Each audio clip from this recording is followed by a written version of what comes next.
Hey everybody, welcome back to the Legends and Dragons podcast, episode 31, here at the Legends Lair here in Hurst, Texas. Chance Burleson. James. We got Blas back, round 3. Look, Yes, sir. Look, we have no topics. This is like a good campfire session. We're gonna see if we're This is the Legends and Dragons podcast campfire session. Look, this might be our last one, folks. After this campfire session, we have no topics and nothing to hold us back. So, let me share with you guys something. Though I sent Philip a message, and speaking of jiu-jitsu, we were just talking about that off camera. I told him that You have the berry? well, I told him that before I started jiu-jitsu, I used to think that jiu-jitsu was a little sort of Homoerotic? Yeah. Like I wanted nothing to do with it. Like I have no desire to roll with the swing man. And now, so I wanted to. They flipped you, didn't they? They absolutely flipped me. You got excited. You touched the pee-pee. Yeah. Oh, sorry. I can't say that on the podcast. No, I don't think that's inappropriate. I don't think that's inappropriate. Listen, even though we have kids, which I don't even know why kids listen to our podcast. They shouldn't be. Don't children. They They're should- far better productive They things. shouldn't listen to our podcast anyway. Hey man, so Chance, this Saturday, big stuff happening for some of your students here, man. That's right. We got a big black belt test. Yeah. This is cool. This is probably the most prepared, and this is, I might regret saying this because you're both going to watch it. I can say that this is the most work we've ever done in preparation for group testing. What do you mean? For black belt. So we used to have a thing. Dad started this back in the day. Because we come from a culture where everybody hated kata. Everybody wanted to fight. Nobody wanted to do kata. Yeah. So Dad, who was a fighter, but appreciated kata, put a rule in place that you couldn't test for black belt until you cleared your forms. So you had to go up in front of a board and do your however many katas. And if they weren't at black belt quality, you failed. And so you didn't actually get to get a black belt unless your katas were at black. So basically, you couldn't eat your meat until you couldn't have your pudding until you'd eaten your meat. Like you couldn't show up and fight on a black belt test and get a black belt unless your katas were at that point, right? And when we switched to the rotating curriculum, I took the heavy emphasis off of the forms, right? Because I didn't want the forms to be more important than the grappling or the collie or the stand-up or whatever. I just didn't want anything to be more important than anything else. But then we lost something. Okay, because the EQ is the half red, half black. And in Korean martial arts, they call it the pun, right? Right. And so it's always been part of our culture that when you are cleared to test for black belt, you get to flip the red to the bottom. And the black's on the top. And that was what clearing the forms was. And when we switched to a rotating curriculum, we didn't have that anymore. And one of my black belts comes up. I love the culture that I have because any black belt can come up to me and tell me he doesn't like something. Mm-hmm. It's so great. Yeah. And so this 13-year-old black belt comes up and he goes, "Do you mind if I tell you something?" I said, "Oh, go ahead." He goes, "I think we've gotten weak and wimpy." I was like, all right, well, do tell, you know. It turns out what he meant by that was the anxiety attack, panic attack of clearing your forms was really hard to do emotionally. It was hard to do. And when we switched to rotating curriculum, we didn't have it anymore, right? I was like, you were right. We need to bring that back, but it isn't going to be clearing the forms.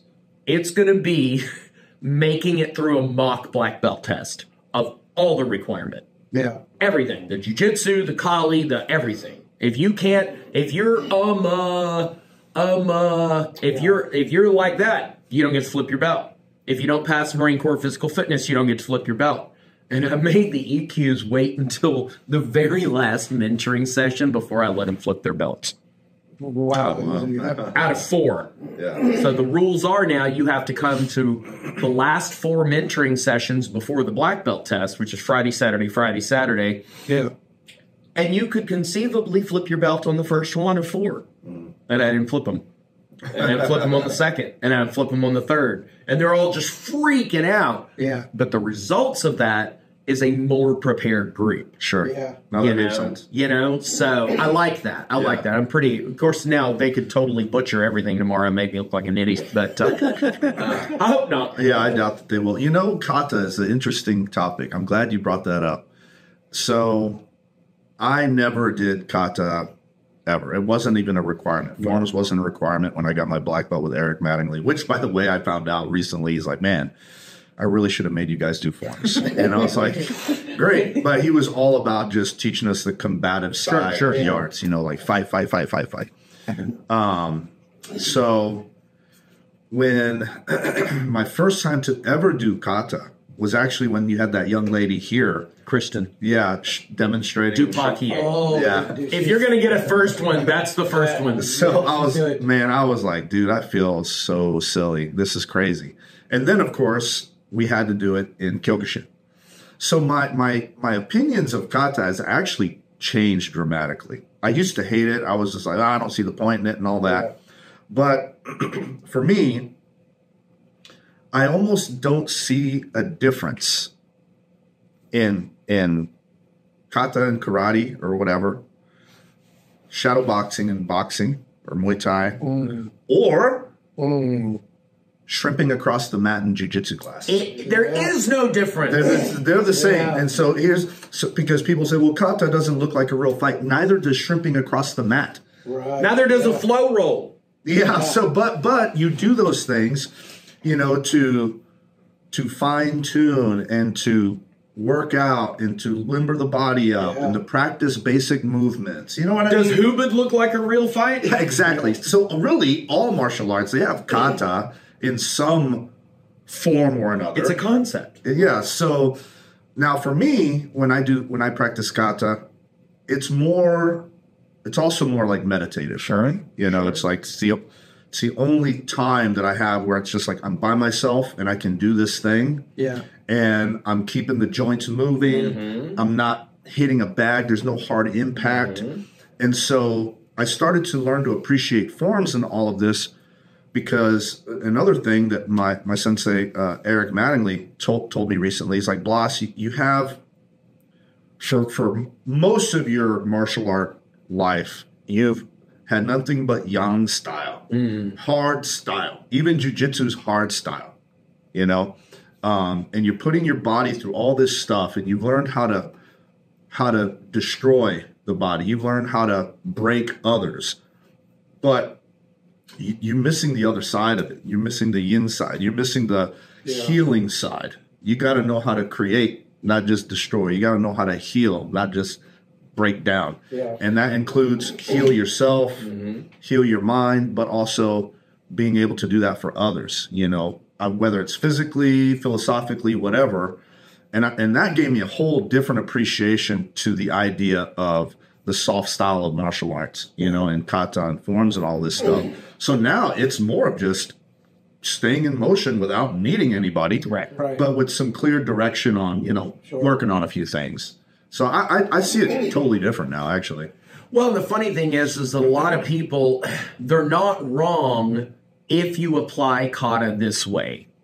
If you are doing kata and there is absolutely no intention behind it. If you don't know what that movement is doing, right. If you don't understand the purpose behind it, then you are kind of wasting your time. Right. Sure. Then it's just a dance. Who told you about that intention thing? That's crazy. This guy sounds like a good guy. This guy. I don't have anything funny to say. That's okay.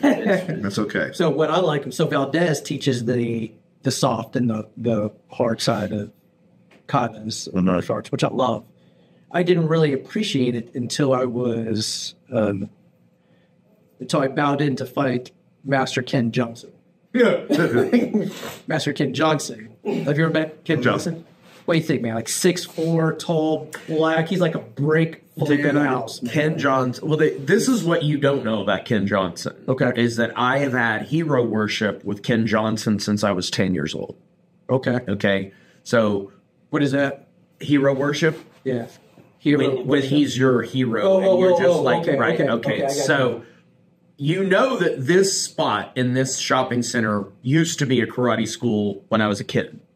Was it there? Yes, this exact spot. Okay. So this was a Gojuru school. Yeah. Right? Jay Trombley's Gojuru school. Ken Johnson was one of his black belts. So when I was on the tournament scene, when I was, 10 years old, Ken Johnson, he's a little older than me. So he was, a teenager. And so by the time I was a teenager, he was in his 20s. And I watched him do a knuckle concrete break through 4 unspaced cat blocks. Oh, wow. Jeez. Which is 8 inches of solid concrete. Yeah. And he went through it, and I looked at that, and I was like, there's no way I'll ever touch anything close to that. Yeah. And then I didn't see him again until we were both old men. Yeah. And I was at a tournament, and I had to fight him. And I was like, there's no point in all I could see was that 8-inch concrete block, and of course he just smoked me. He just toyed with me like a cat in a ball of yarn. Really good. So he is a flippin' oak tree. Anyway. So we bowed, touched gloves, and he came at me immediately with a rich hand to the groin. Yeah, but because of the katas that we did. I mean, it was all reflex, blocking the groin, and he was right by me. He goes, "Good block," and I was like, "Thank you," because it was just all repetition and all muscle memory. Yeah. Like I blocked, and don't get me wrong, he still beat the heck out of me. but I blocked that. It was all because of one of our katas. That's what we do, right? We now block the double fold, fold. Yeah, that's cool, man. Yeah, that's what I love about the katas though. So, what shirt are you wearing here? I don't even know. You said you're representing Bushiban Martial Arts. So, Bushiban was founded. It was a martial art organization founded by Zulfi Ahmet, I believe is his last name. Exactly. And he has a huge school in Houston, Pasadena, just outside of Houston. He's got a few of them actually, and so. My instructor, Sensei Eric, I just recently started training back up with him again, which is nice, because it's gave me some other side of the training that I don't normally get, and revisiting some things that actually apply directly to like Muay Thai, Jiu-Jitsu, and all that other stuff. Well, his 2 boys opened a school in Louisville. Okay. Bushiban DFW, and so they hooked me up with a shirt. Now I train there every Monday and Wednesday at 10:30 in the morning. Okay. Because Eric leads class, since he's prepping us all for our test a year and a month. So it's been fun to just get back into it, train in definitely some more traditional martial arts, which I'm finding I really enjoy it now. And then I'm also helping his boys out a little bit with like business coaching and stuff. So, so they hooked me up with the shirt, and I like it, it fits good, but just trying to support them any way I can. They're good boys, and they're actually very gifted young martial artists. So, you heard last week's or last episode? Exactly. I haven't. I was here though when he was here doing stuff. Yeah. Listen to, you talked about the business side, and just that's the guy. This guy's dude. Yeah, Jesse is. Take a listen to the podcast, and building an empire. Yeah. Oh yeah, I'm sure. It's a different level of strategy and everything. If your goal is, but dude, from that, from the background that he has now in LA. Oh my God. Yeah. Wow. Yeah, man. Hey, let me ask you guys a question, because this has been on my mind since talking to Philip, and just kind of mentioning black belts, right? That your black belts come up to you and say, so some jiu-jitsu schools, I guess, and probably some karate schools, like you don't approach the black belt and ask spar. That's the dumbest thing I've ever heard of. The stupidest thing of all. I think any jiu-jitsu school that has that rule, just close your doors, because you're horrible. You're a horrible human. Yeah. That's what you think, man. Like if a white belt came up to you right now or even to go in sparring, right? Say, hey, Master Burleson, will you spar? Will you spar with me? Would you go, don't you ever talk to me? I would probably, depends on if it was here in my school or somewhere else, depending on where I was. If I was in somebody else's school and they came up and said, Master Burleson, I go, please, it's chance. Yes. I wish... But what would you say if it was here? Bow to your sensei. I would say different. Actually, I would love to. If I wasn't hurt. I get asked to fight all. We don't have that culture here. Like 2 weeks ago, before my back realized it was 50-something, because I told you I came in and fought on that Friday. I would say I fought all night. I fought every other round because I had to rest between. But I have culture here where every student, as soon as they see me put my gear on, they're like, oh, I want the next round. Oh, I want the next round. Right. Like, they don't ask me to spar. They're like, you and me are fighting the next. You know what I mean? They tell me they're fighting because I didn't grow up with that. I remember being a kid and hearing that was a thing, but it was never a thing in our school.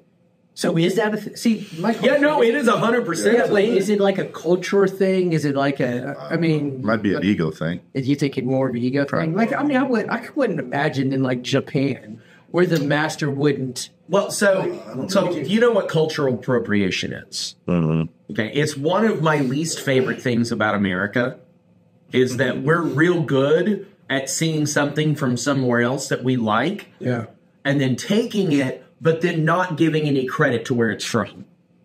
Like, I'm not saying that we can't have martial arts. They didn't tell us we couldn't have it. But to pretend like we made it up is the height of arrogance. Right. We didn't make it up, right? And so to be respectful for origins, I think is a good... Sure. Good we may have mixed up ingredients. Sure. But they were mixing up ingredients too. The point being is that you don't learn to speak Spanish and then go to everybody and go, look at this new language I just created. You know what I mean? And so, and I think what happens is sometimes a very maybe small person on the inside gets a hold of something and does the Steven Seagal thing with it. It's like, well, where this is from, this is the protocol, and you know what I mean? I think some of that is just made up. It's like, when in the Far East in ancient Japan, like I'm like, is that true, or did you just decide that you wanted it to be that way? Well, I think that, like, in the jiu-jitsu world anyways, I think you're seeing less and less of that. That kind of stuff. At least I'm assuming so, because more jiu-jitsu schools are definitely more, I would say, more modernized. They're a little more family friendly. Yeah, and some of them still hold on to certain, I think, traditional formalities. Like Roy Dean's. They've got a really good... He's different. He is. I'm going to tell you why. So Chad and I were having this conversation. He said? Roy Dean. The Crucible. So I think you in the jiu-jitsu world, I don't know, maybe I'm just a weird guy or something. I think you need to just be in one camp or the other. You can't kind of float around in the middle. Either you're casual, you're a modern casual gym with almost no like traditional formalities, or you're Roy Dean, where it's a very traditional actually in terms of the environment and the level of respect and the culture, everything about it. It's like a more traditional martial arts school, but it's BJJ. And he actually has a test that he makes people do for their ranks. You don't just show up and, we're having promotion day. All right, go get the athletic tape so we can put our tapes. There's none of that. It's a very clear testing protocol that his guys have to do. Okay. And he calls it the Crucible. I think that's awesome, actually. It's really cool. I've watched a bunch of them. So what is part of the test? Because I don't know anything. They have to demonstrate, but depending on your rank, what you're testing for, like anything else, you have to, demonstrate your knowledge of the art. And then you actually have to fight. You have to do round after round after round, starting at the lowest ranks in the school and working your way all the way up to him. Okay. Right. And you have to do these timed rounds and demonstrate that you really know what the hell you're doing. Yeah. I think It's a that's cool. super cool thing, man. Yeah. I mean, I don't. Yeah. And when he awards the belt, it's very traditional. You're sitting in seiza in front of one another, and he presents you the belt and all this stuff. And no, I think that's cool. And I don't see anything wrong with that. But you're right. Pick something and then lean into it. Yeah, and then lean into it, man. If you want to be laid back and all that stuff, and hey, my jiu-jitsu brother or whatever, okay, cool, then be that. And there's nothing wrong with either one. No, there's nothing wrong with either one, but I'll tell you what's wrong with either one What's that? is when it becomes less about how you're doing things and more about how wrong everybody else is. well, I'm really allergic to this whole we're the only ones doing anything right and everybody else is wrong type of thing. Unless it comes to the don't asking black belts to roll. I think that's stupid. But what I'm saying is that when I first started working with the Kovars, I was dripping with resentment and anger at a neighboring organization. Really? Yeah. And I was so just venomous and hateful. And it had a lot to do with their business acumen and their rapid success, right? Because I had struggled my whole life and I'm trans-world and, and I remember all the coaching calls with the Kovars, and bless their hearts, like they had to really listen to me, and they're like, all right, listen, Chance, we're not going to help you shut down the school up the street. Like, you have no control over what they're doing. But if you want to make your school better, we're happy to help. Yeah. So what do you want? Do you want to just hate the school up the street? Or do you want to be better? And what's interesting is the more I started focusing on how I could improve my school, the more okay I was with the school up the street. I got no problems with them. I want nothing but the best from them. Yeah. It's a rising tide. Absolutely. Well, like I used to tell, I told this to Philip when they were getting ready to open Henzo Gracie, and I also said this to my buddy Chad. It's just like, yes, you have a jiu-jitsu school, right? But there's a lot of jiu-jitsu schools. And a lot of people might think, there's so many jiu-jitsu schools, man, that's a bad thing. It's like, no, that's a very good thing. It becomes a bad thing when all those jiu-jitsu schools start closing. That's a problem. Yeah. Because that's telling you that the market doesn't want your thing. Right. But if you have all these jiu-jitsu schools or martial arts schools opening up, that's a very good thing. Yeah. You just have to do your due diligence and make sure that you open in an area that you feel that you can, get business. And even that, you're not going to really know ultimately, until you get in there and do it. But I never heard this until I heard Hanshi say it. And he said, you actually don't want the school up the street to be bad. Yeah. You actually want all of the schools around you to be really good schools. Because if somebody goes into a school and has a horrible experience, they won't look for another school. Yeah. That's a good point. They'll quit martial arts altogether. Yeah. So actually, the best thing for all of us is for all of us to run great schools. Yeah. I mean, even when I had my school, and, sometimes this goes back to something we talked about in an earlier podcast where, jiu-jitsu, like I don't believe jiu-jitsu is for everybody.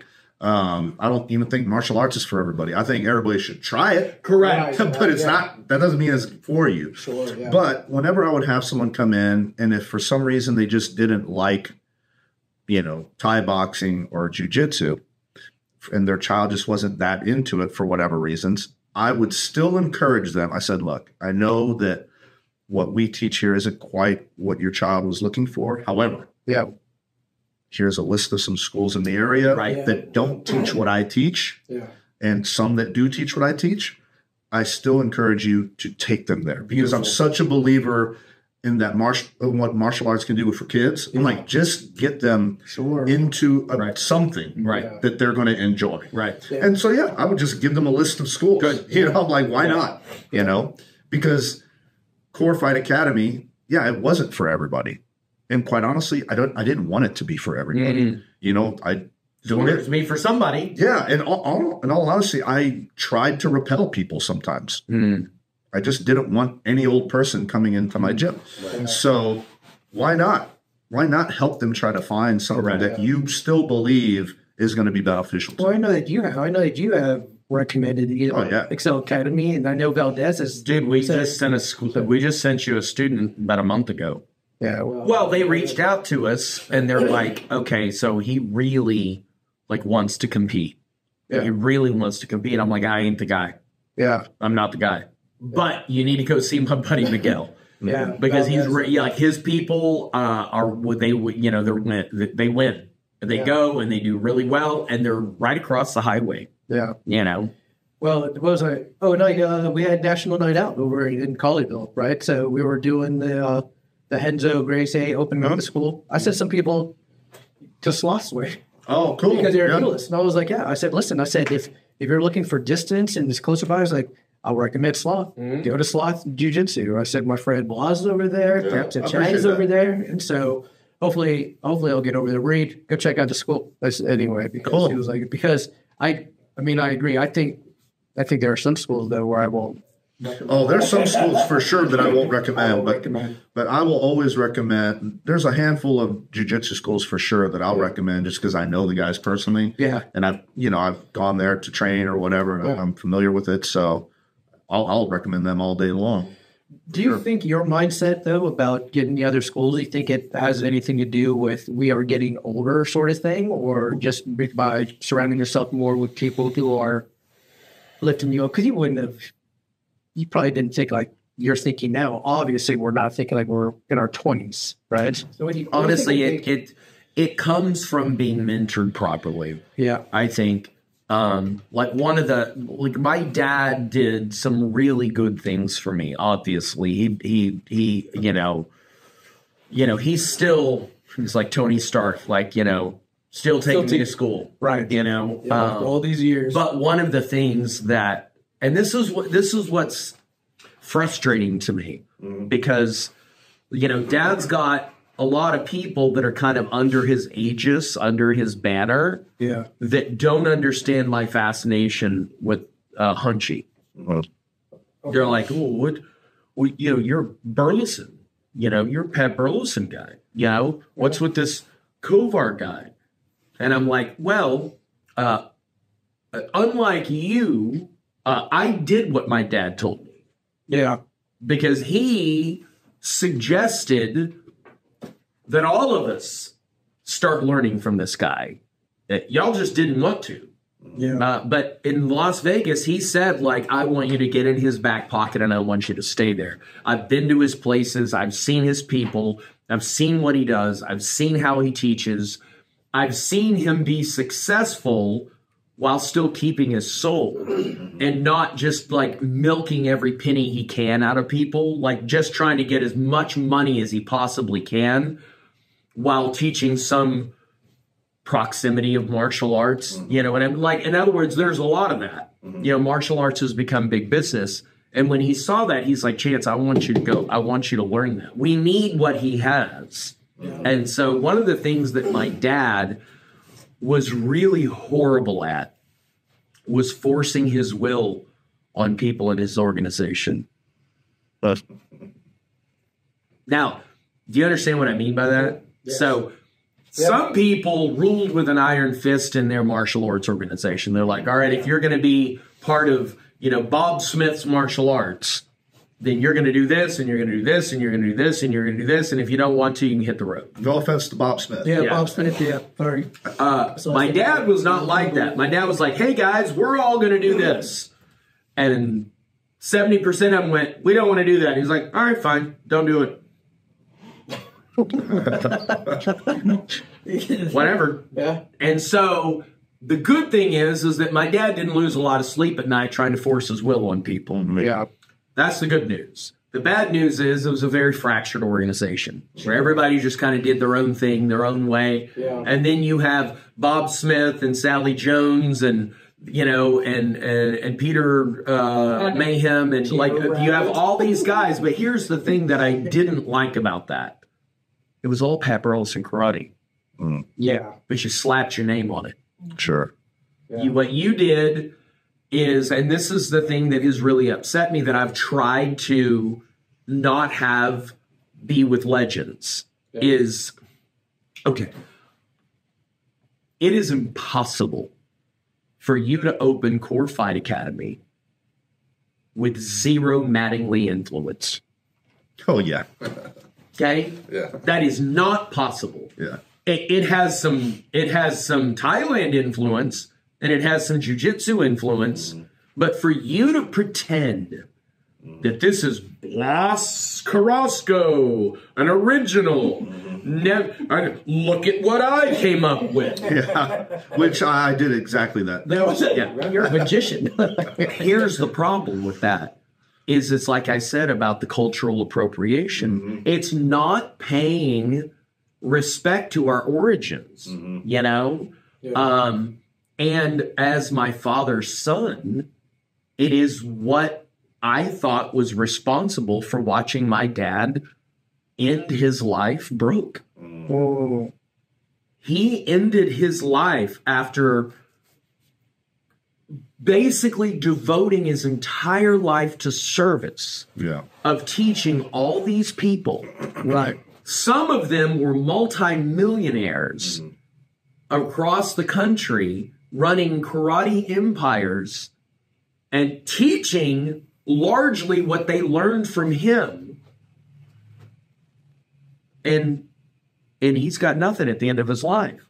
And that's a direct result of his spiritual decision to not force his rule. Do you think that some probably karate instructors, probably some of the old heads, older than you, Shut up, Jim.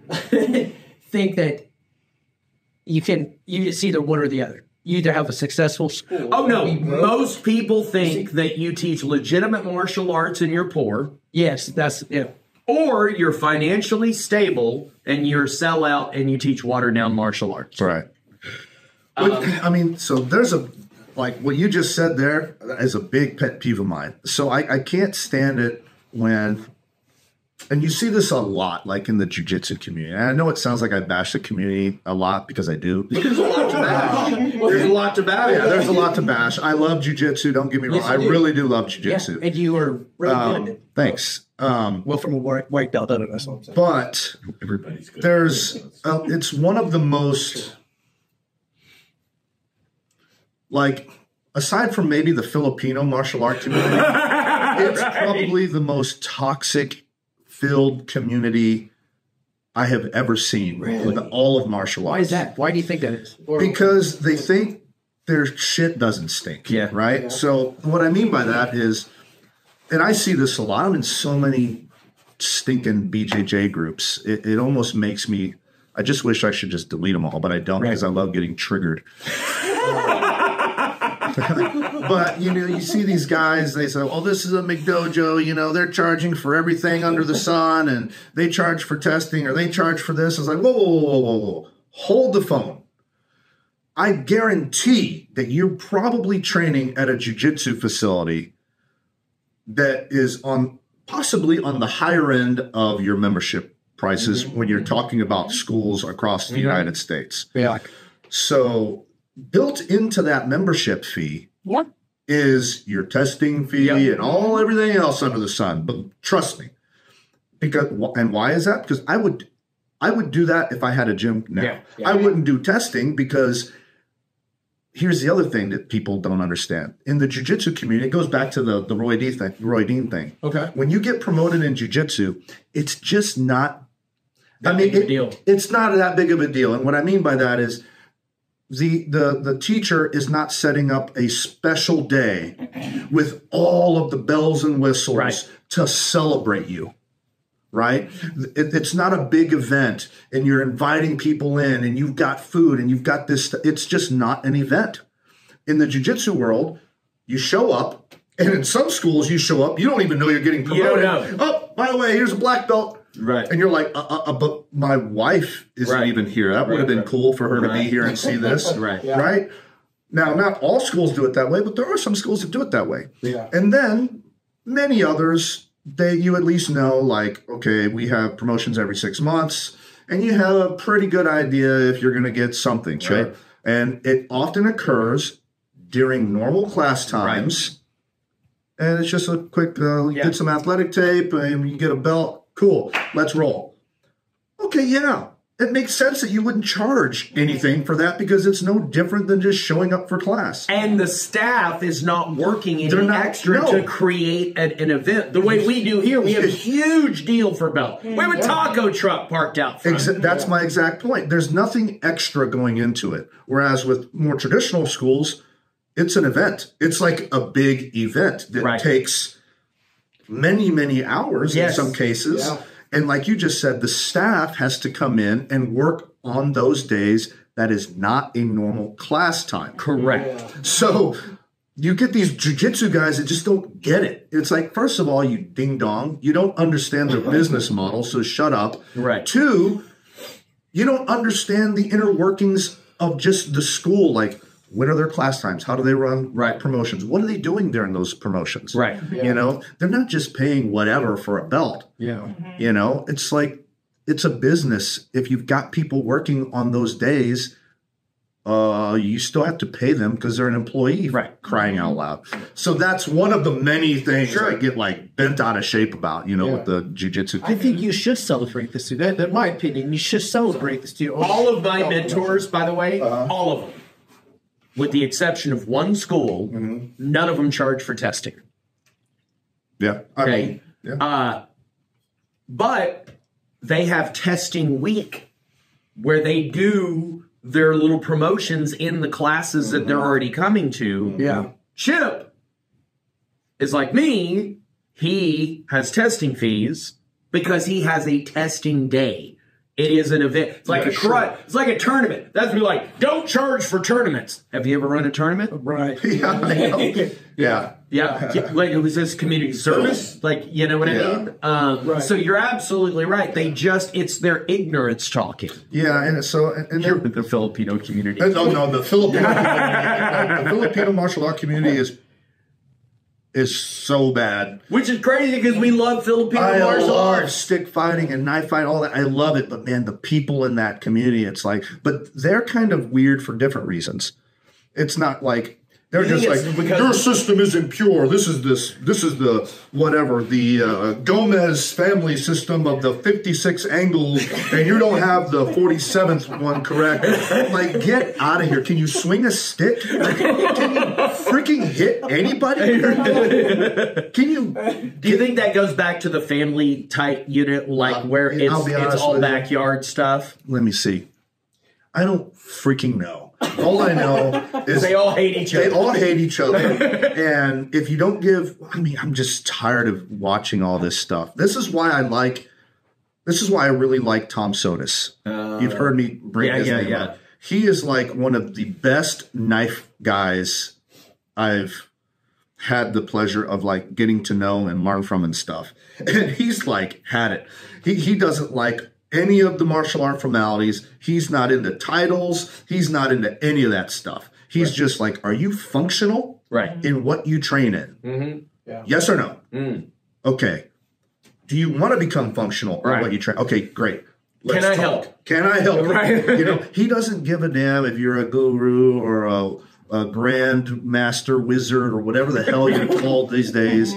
He doesn't care about that stuff, you know? A wizard. I mean, whatever. I'm going to call you Grandmaster Wizard from now on, James.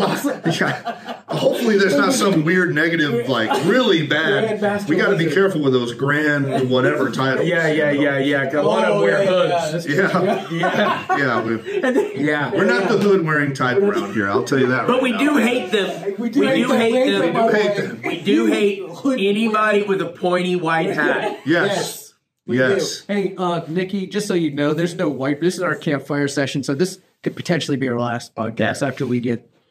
We don't know. There's no topics. We don't have. You see how triggered that? He wasn't saying anything important. What are you talking about? Are you telling me this is your last podcast? Yeah. Well, it could be after they watch us get triggered about certain topics. Oh, gotcha. We're calling this our campfire session. Yeah. You got a topic? I like what Blas was saying. Yeah. Which one? The whole thing. I think Blas probably saw me on Facebook the other day saying exactly what he just said. Oh, I did see Wait, that. what did you say on Facebook? What Blas just said. Oh, God. Did Yeah. you can't wear white hats? Yeah. Well, she does. That's She what it does. We need to clarify that for sure because, Nikki's awesome. And off camera. And off camera. No, I got triggered because somebody said if the school you're training at charges testing fees, it's BS.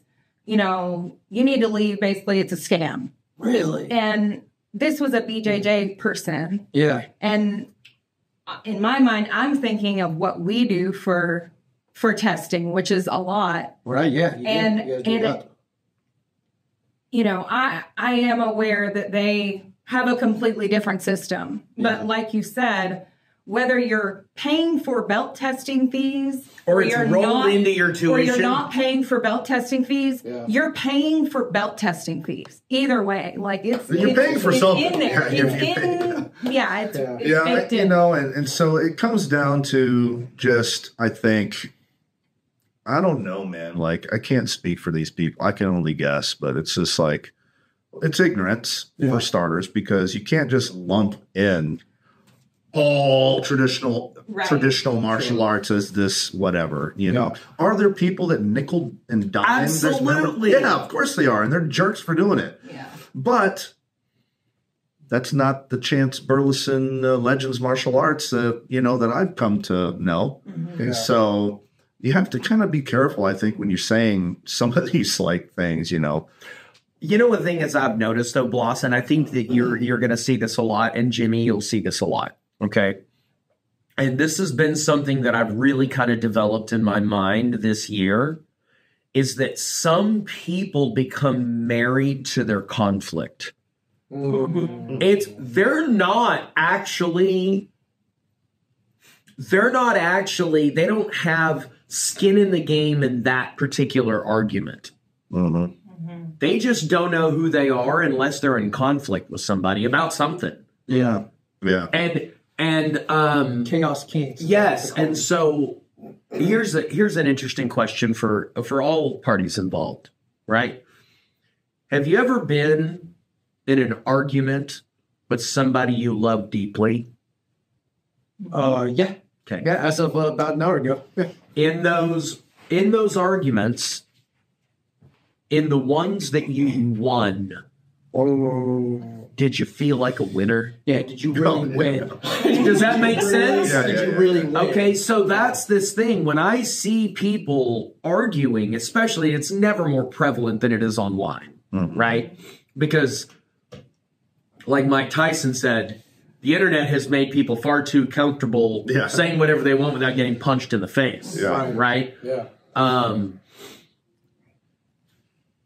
The thing is that I don't think most of these people understand that the topic of their argument is irrelevant. Yeah. They just love arguing and conflict. They're married to conflict. Yeah. Yeah. And in whatever thing that they're doing right now, as soon as that's over, they're going to find something else to be at odds with somebody else about. Right. Generally not in person, because they're a coward. Absolutely. Yeah. 100%. That's why we have people who you're like, God, that guy is so nice in person. Why is he such a jerk on Facebook? Because he's a coward. Yeah. Sorry. He's a cow. I'm sorry. Like, he's a Nikki, I'm right here. coward. Nikki, I'm right here. Is whatever you're saying online Yeah. something you're willing to get your teeth knocked out for? Yes. And if it's not, hey, 100%. if it's not, you should shut your mouth. Yeah. I mean, I see a lot of things like scattered about on Facebook or Instagram, especially in these groups. No. I'm just like, I stay out of all of that stuff. So every once in a while, I'll make some snarky comment, just to piss off the whole. Shocking. Right? As I see some of it. And and sometimes I deliberately will say stuff in a lot of those groups. Just to see what happens. Just to poke the bear, whether I agree with it or not. It's like sticking a stick in an ant mound. Yeah. Say, did you like Dune, the movie and the books? We talked about this, and let me tell you about that movie before we get on before I lose my thought on something else. Okay. It's quite possibly the worst cinematic journey anybody could go through.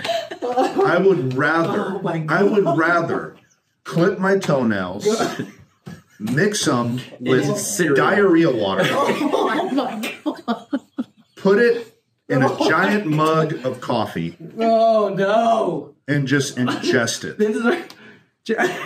Maybe even bathe in it. I don't know. That's how bad Dune is. It was the worst cinematic experience of my life.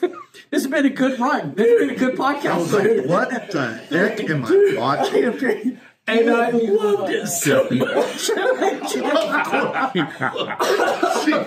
only thing that could have made it better is if Billy Corgan had done the soundtrack. Oh my God! Don't get me started on smashing boards or whatever. So I have two spectrums here. One who loved it. One who would bathe in diarrhea water with toenail clippings.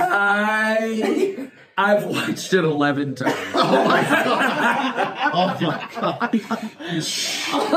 That is so much poo water. I know. So, but here's the thing about Dune is that I fell in love with the David Lynch '84 version when I was a kid, and so I'm just so emotionally invested in it.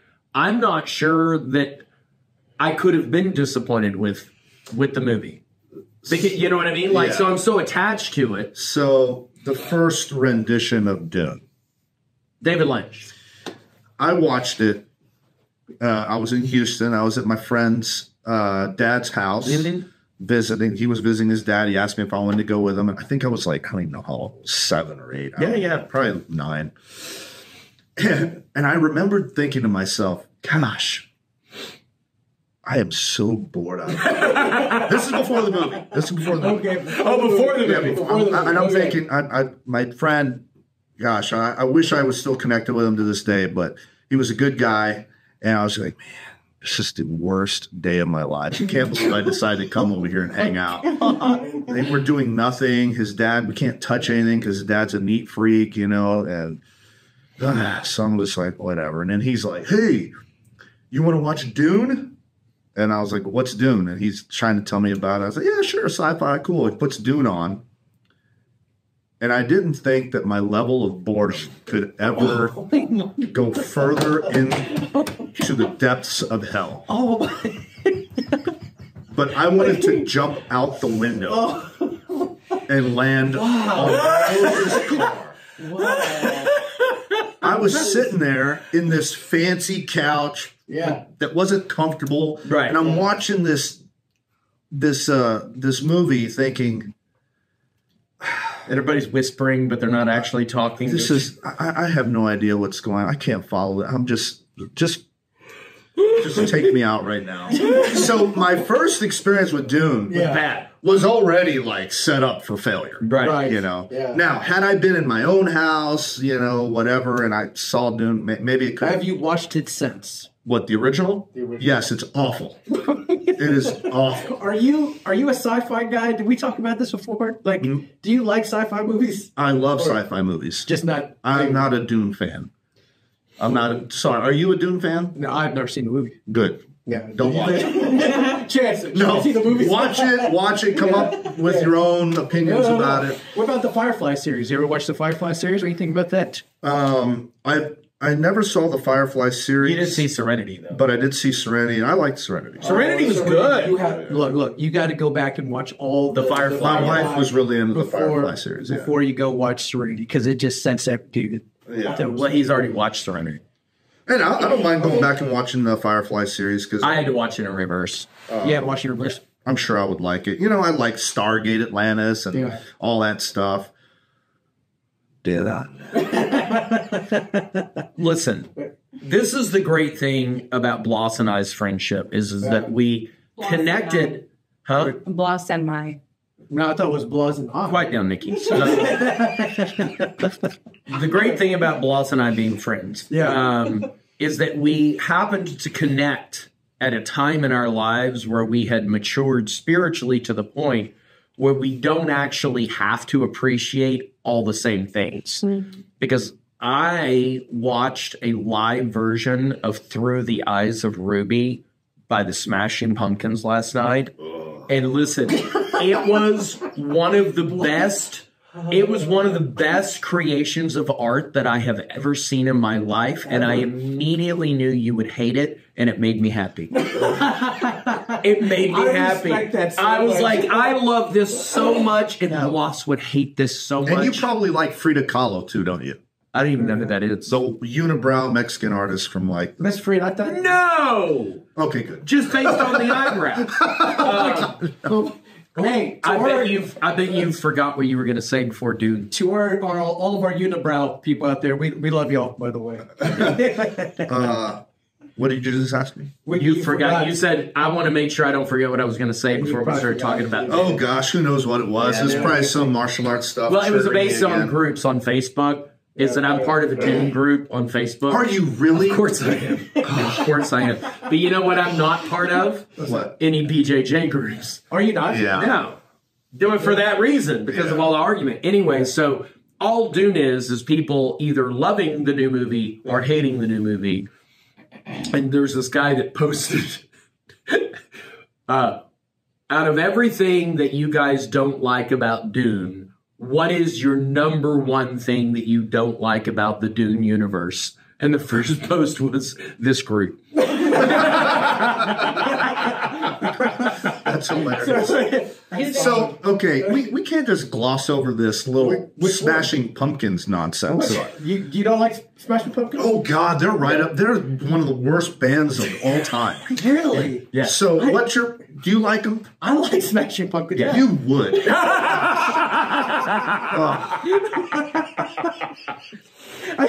Get your phone. Get your phone. What are we doing, man? What are we doing? Show me your favorite Smashing Pumpkins song. My favorite Smashing Pumpkins. Yeah. Are we going through the video of why? Is that where? Are you going to show me their cinematic video nonsense? I just want you to play a song. Play one that's like your number one song. Oh, not my number one song, but this is a song that I like from the Smashing Pumpkins. Here we go. Boy, I bet I know what it's got to be. What is it? Punch you right in the face. Oh my God! So hold on, we gotta go through this sponsor. So, hey, how do we get sponsored? I wonder. Okay. You have to have a good podcast. You gotta look like what? You gotta look like death? No, I said you have to have a good podcast. Best players. I knew you were going to pick this. That's a.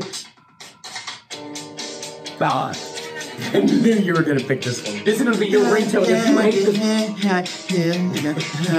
why do you hate this song? Oh my! Just listen to the guy. Wait.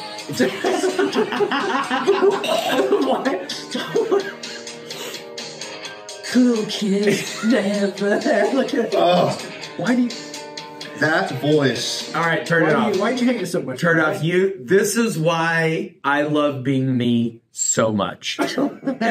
Go on. My love for the Smashing Pumpkins, I didn't think could get any better Until just now. until I see how turned off by them you are. I could see it was palpable. Like I could feel it was visceral. You're like yes. I will admit that your misery.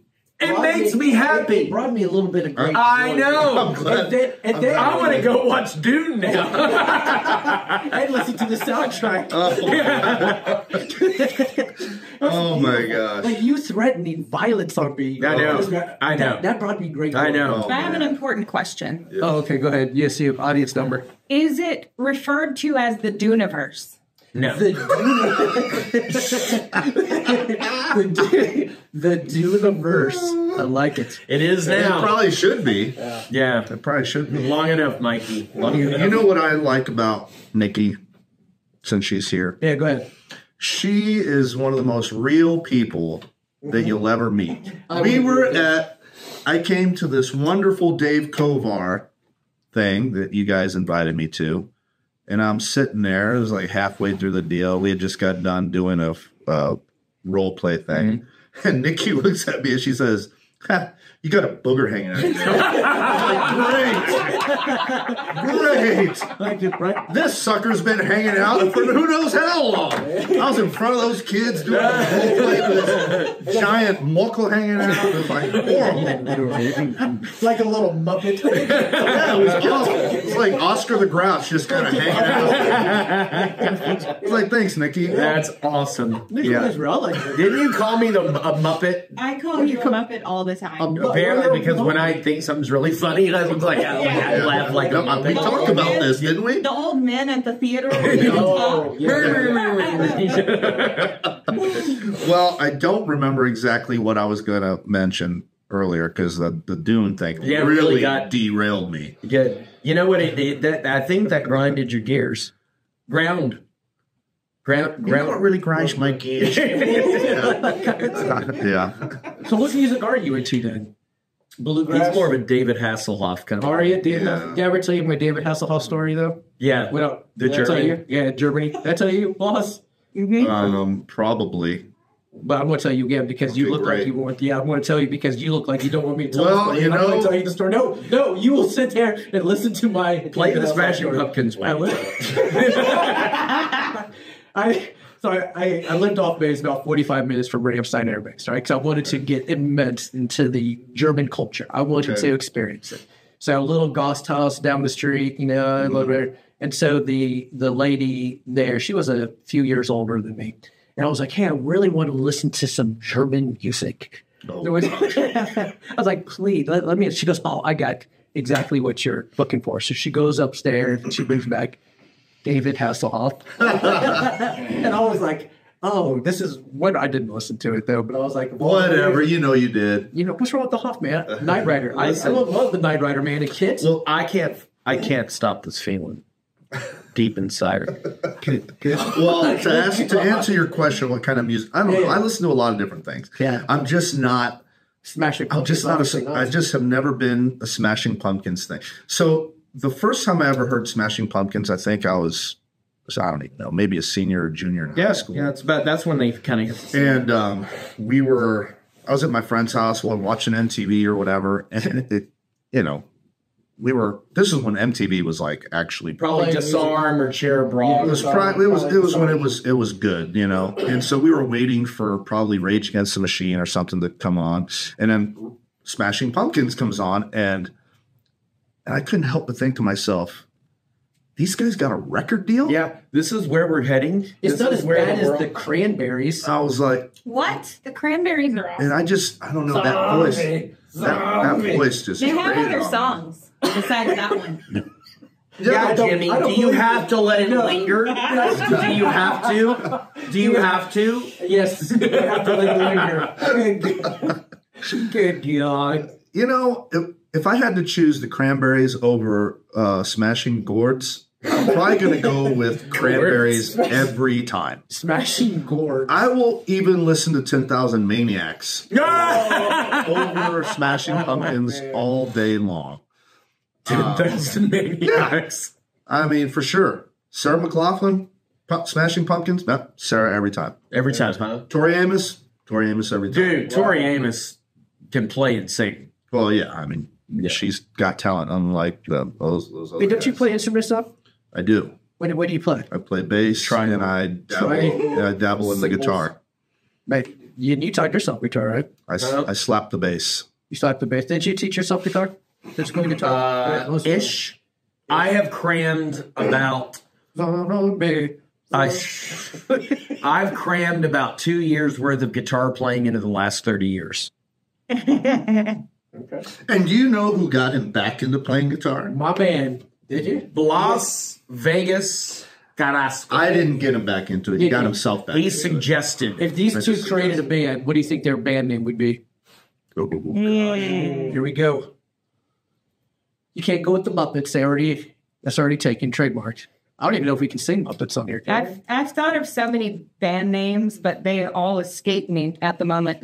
We can think about it. You can circle back to that. Well, Chad and I were in a band for many, many years back in college. Okay. And this is right before we had our band name, and we graffitied the whole inside of our rehearsal studio with band name ideas. Okay. And one of the band, I mean, there's some stuff on there I can't say on camera, but one of them I thought would have made a fantastic band name. Yeah. Amish Breasts. Yeah, that's great. You know what would be a great name for our? You know what we should do? You know we should do?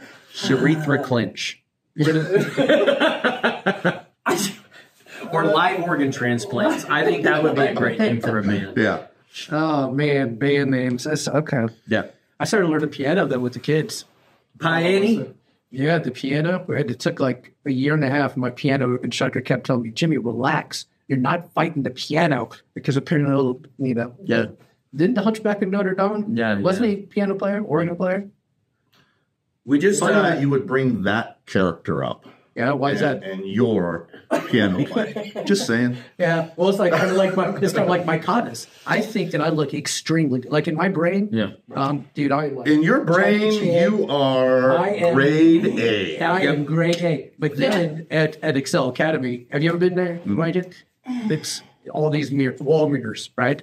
And so when I catch myself in the mirror, I'm like, my God, I look like Shrek. Yeah. Right? I'm doing a kata. Yeah. I'm like, in my brain, though, I look phenomenal, man. I heard that the higher level people always video themselves doing stuff, and I was like, oh, I'm going to go ahead and do that. And I'm like, I'm never doing that again. I learned something yesterday.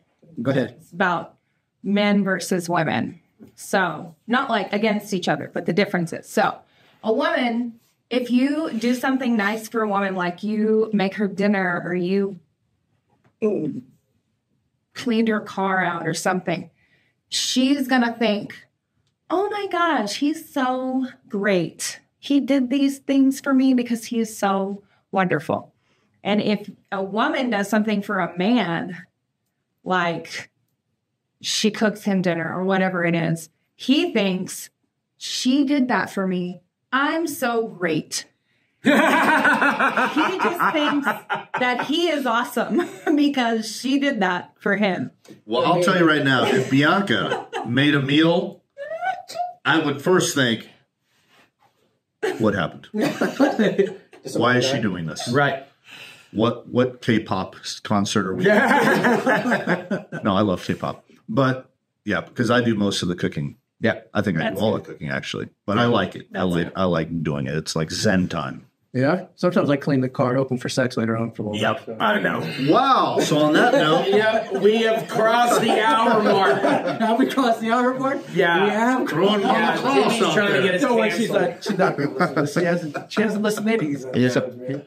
Have you gone back and listened to the episode too? I think it may have. No, I don't want to hear us. Yeah, I don't. Like I don't hear. Yeah. I have to do it when I edit it. Yeah. And I'm like, and you're probably going to crack up when you edit this one, I'm sure. No, we don't edit nothing. Yeah, we don't taking anything out. We have yet to. Well, I say we. Chance has yet to edit any video except for the beginning and the end for the intro. Like everything else, like I wonder if I did make a little joke. Did I ever tell you what my grandma told me? All right. On that note, we love you guys. Go subscribe. We got some pretty cool guests coming up on the show. Travis Clark. We got Philip for round 3. Yep. We got some others. So go check us out. Love you guys. Yep.